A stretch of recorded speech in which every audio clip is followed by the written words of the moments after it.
This is no mere plague.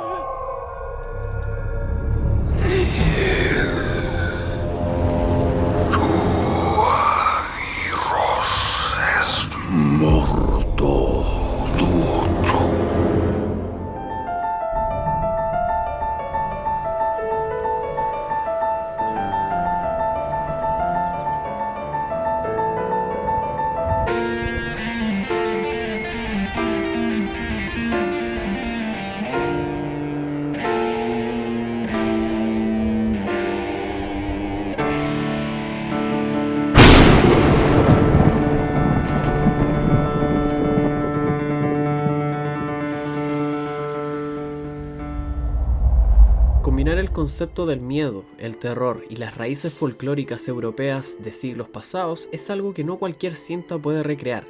y en el caso de la aclamada Nosferatu de Friedrich Wilhelm Murnau, estrenada en 1922, es el ejemplo perfecto del terror correctamente ejecutado y bien aplicado al formato cinematográfico del expresionismo alemán.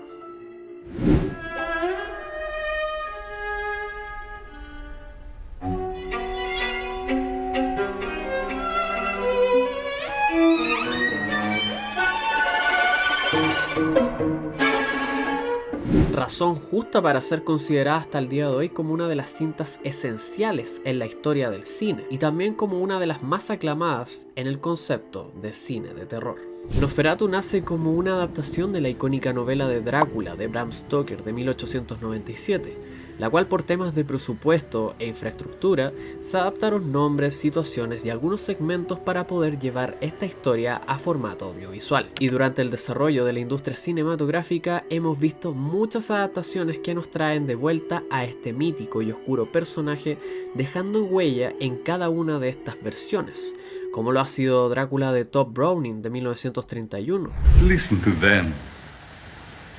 children of the night. What music they make. Como lo fue también Drácula de Terence Fisher de 1958 con el destacado Christopher Lee en el rol principal. This is the story of Dracula, a creature who destroys all whom he touches. Así como también su adaptación alemana y personalmente una de mis favoritas, Nosferatu, Vampiro de la Noche de Werner Herzog, estrenada en 1979.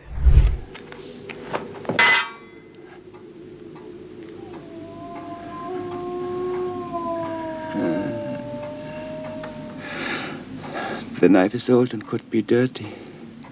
Como también una de las más populares de esta lista, Drácula, de Bram Stoker de 1992 y dirigida por Francis Ford Coppola.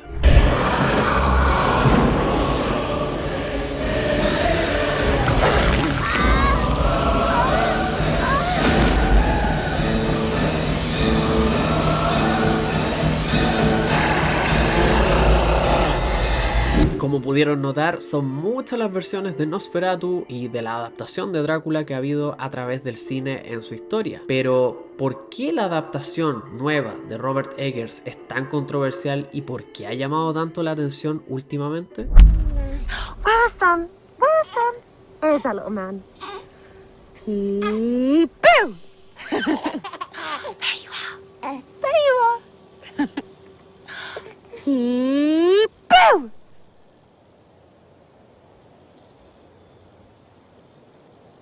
Sam?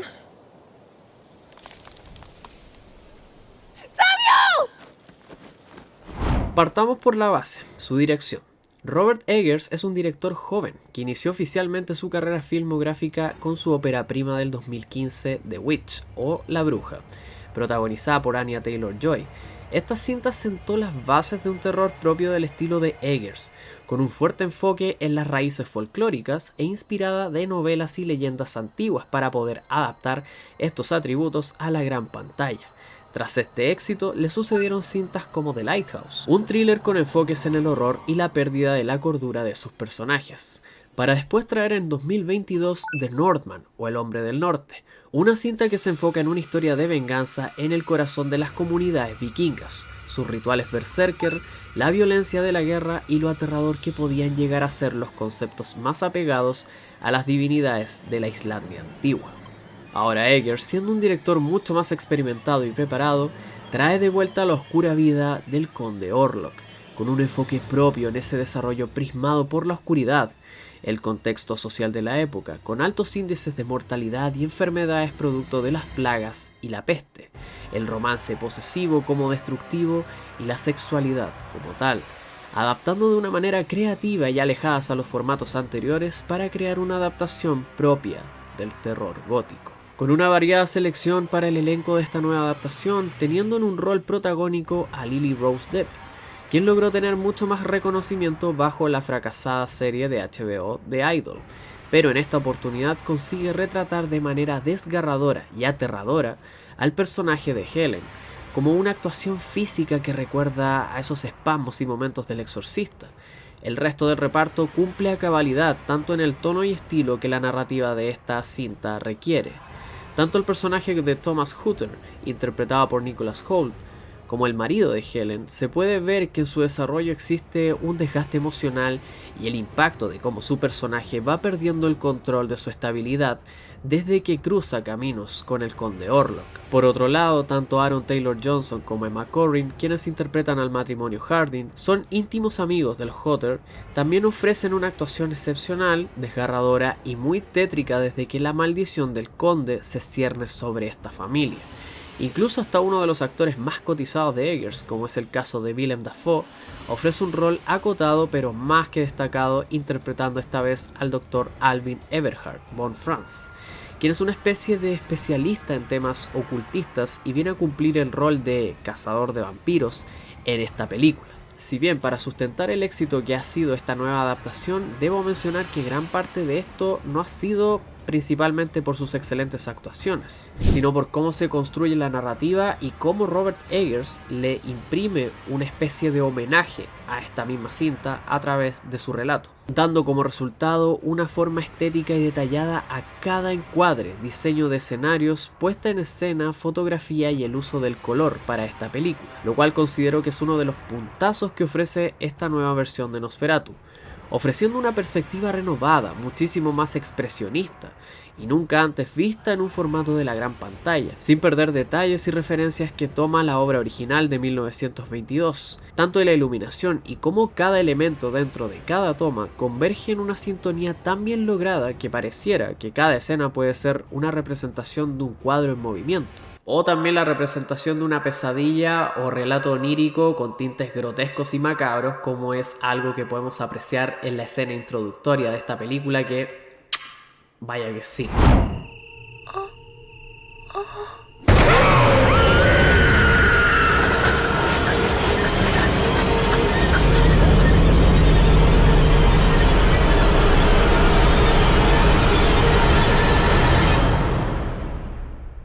Por otro lado, y entrando al terreno de la actuación de la contraparte esencial para esta cinta, debo reconocer que la interpretación de Bill Skarsgård, a quien pudimos conocer popularmente en su rol de Pennywise en los remakes de It, así como también en la infame nueva versión del Cuervo,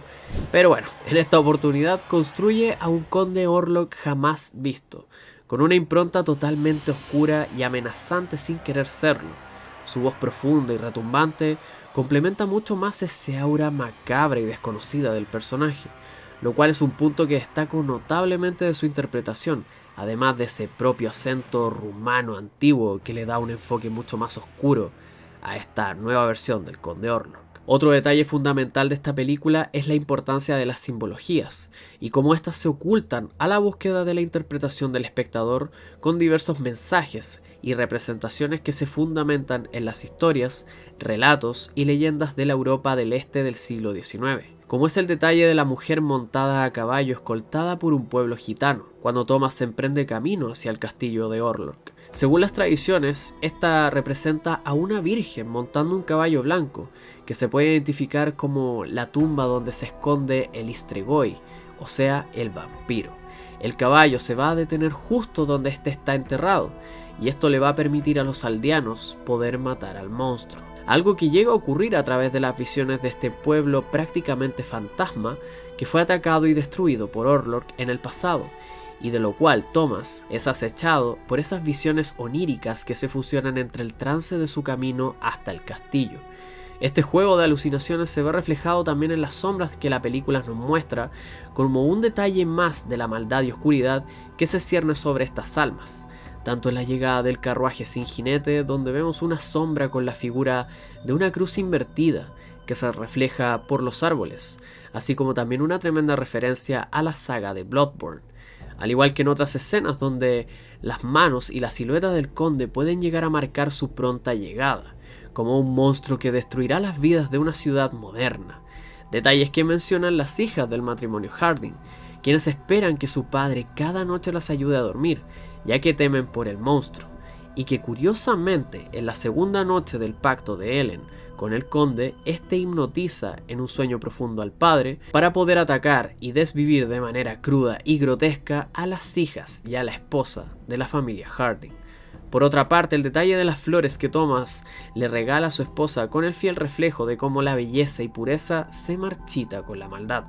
ya que estas mismas flores son las que aparecen completamente marchitadas rodeando los cuerpos de ambos amantes tras un encuentro macabro y a la vez hermoso para poder liberar al resto de la maldición de Nosferatu. Esta historia sin duda se construye como una novela de amor, pero no como la conocemos tradicionalmente por la historia de Bram Stoker en Drácula, como un personaje bonachón y galán, sino que en este caso Nosferatu nos muestra una versión oscura, retorcida, demoníaca y con una sensación del hedor, la peste y muerte en todo lo que rodea a este ser maldito llamado Conde Orlok. Que para muchos quienes no estuvieron de acuerdo con su apariencia, debo decir que esto es un puntazo tremendo a favor de Eggers nuevamente,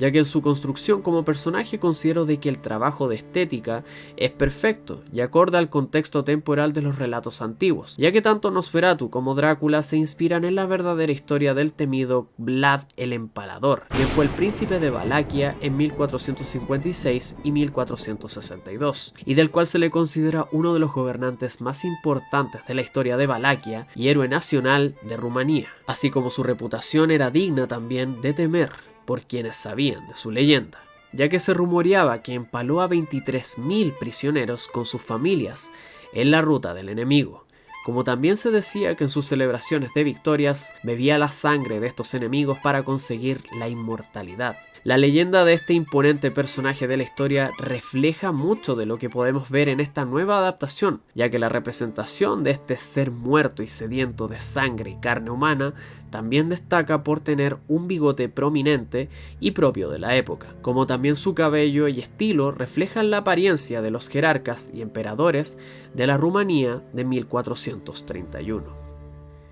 En resumidas cuentas, creo que esta nueva adaptación de Nosferatu es un fiel reflejo de lo que es crear una obra con respeto y detalle de las raíces culturales y folclóricas de la época, brindando un enfoque mucho más apegado hacia el terror y la sensación de incomodidad con el aura tan oscura que representa esta nueva versión del Conde. Esta cinta se construye como un cuento romántico, pero no como un cuento romántico del que tú puedas pensar. Es un romance posesivo, de toxicidad, de perversión y necesidad. Nosferatu de Robert Eggers, al igual que las anteriores películas de su filmografía, es el claro ejemplo de una historia que se construye y se desarrolla en base a las creencias y costumbres, y cómo éstas pueden corromper y destruir la sanidad de los hombres a través de maleficios, maldiciones, pestes y posesiones. Esta película construye un relato sobre el amor, pero en una perspectiva oscura y donde el destino de su protagonista queda marcado por su necesidad de ser amada, ya que para romper la maldición y que la vida siga existiendo, se debe entregar en sacrificio, ya que para poder destruir la oscuridad debe existir la luz, para que exista la vida debe haber muerte, para que exista la belleza debe haber fealdad, así como para amar también se debe saber perder. Sin dudas esta película es una moraleja y enseñanza de que no siempre debemos aferrarnos a lo que nos pueda dar una vía de escape a nuestras necesidades y problemas, ya que a veces la condena de esto puede llevarnos por caminos donde se puede perder la dignidad y esencia de quienes queremos ser realmente, mostrando una perspectiva a los demás de una supuesta vida intachable, ocultando nuestra verdadera naturaleza con deseos y carencias. Pero tú, ¿qué opinas de la nueva versión de Nosferatu de la mano de Robert Eggers? ¿Crees que es una cinta que le hace justicia a sus versiones pasadas? ¿Opinas lo mismo que yo o crees en otras hipótesis? Cuéntame, te leo en los comentarios. Por ahora hasta aquí llega el video de hoy. Si este video te ha gustado te invito a dejar tu like. a suscribirte a mi canal y a no perderte ningún contenido. No olvides seguirme en las redes sociales que ves en pantalla y estar atento a todas mis nuevas actualizaciones. Yo soy Pat Mentia y nos veremos en una próxima oportunidad donde la oscuridad insoportable y la sed de sangre nos hagan sentir vivos más allá de la pestilente muerte.